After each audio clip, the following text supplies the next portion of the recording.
बारामतीमध्ये झालेल्या विमान अपघातात उपमुख्यमंत्री अजित पवारांचं निधन झालेलं आणि तो सगळ्या राज्याकरताच किंवा देशाकरताच एक प्रकारे धक्का होता। आणि या विमान अपघाताची पुन्हा एकदा आठवण व्हायचं कारण म्हणजे बारामतीत आणखी एक अपघात झालेला आहे। संपूर्ण राज्यासाठी एकीकडे अजित पवारांचा अपघात हा धक्का असतानाच आता या अपघाताची आठवण झाली आहे। कारण बारामतीमध्ये घडलेली विमान दुर्घटना, गोजुबावी गावाच्या हद्दीत रेडबर्ड कंपनीचं प्रशिक्षणासाठी वापरलं जाणारं विमान हे कोसळलं, त्यामुळे परिसरात एकच खळबळ उडाली। सुदैवाने या अपघातात वैमानिक सुरक्षित असल्याची प्राथमिक माहिती समोर आली। विशेष म्हणजे अजित पवारांच्या विमानाचा अपघात गोजुबावी गावातच झाला होता। दरम्यान बारामती विमानतळावर अनेक व्हीआयपींची विमानं उतरतात, तसेच 2 प्रशिक्षण संस्था देखील या ठिकाणी कार्यरत आहेत। त्यामुळे या विमानतळाच्या सुरक्षेचा मुद्दा सातत्याने चर्चेत येतो।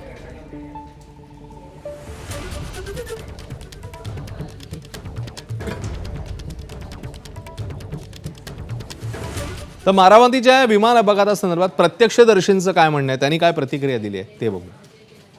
मी सांगते काय, तिकून आलं इमान, तिकून आले बरोबर हे खांबाला धडकलं, ती एक बगल मोडली का नाही, ते खांबाला धडकले। खांबाला धडकल्यावर मी इथनं तटकून उठून उभं राहिले। अहो म्हणलं इमान आलं म्हणत म्हणस्तवर तिथं गेलं आणि ह्याला धडकल्यामुळे त्याच तोंड फिरलंय, नाही तर ही सरळ उसात गेलं असतं।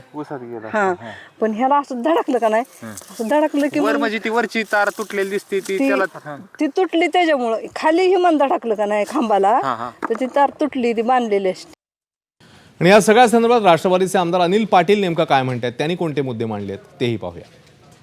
टेबल टॉप म्हणजे धावपट्टी संपल्यानंतर सुद्धा डोंगराळ भाग असेल तर त्या ठिकाणी भराव करून त्या ठिकाणी ती पुढची जी धावपट्टी असेल किंवा त्याला एक्सटेंड करायचं असेल ते एक्सटेंड करण्याचं काम त्या टेबल टॉप धावपट्टीवर केलं जातं।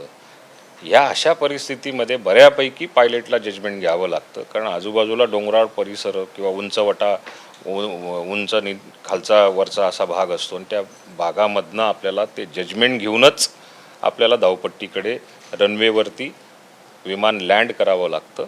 आणि या टेबल टॉप धावपट्टीचा थोडाफार धोका असतो, पण ते एबीपी माझा, उघडा डोळे बघा नीट।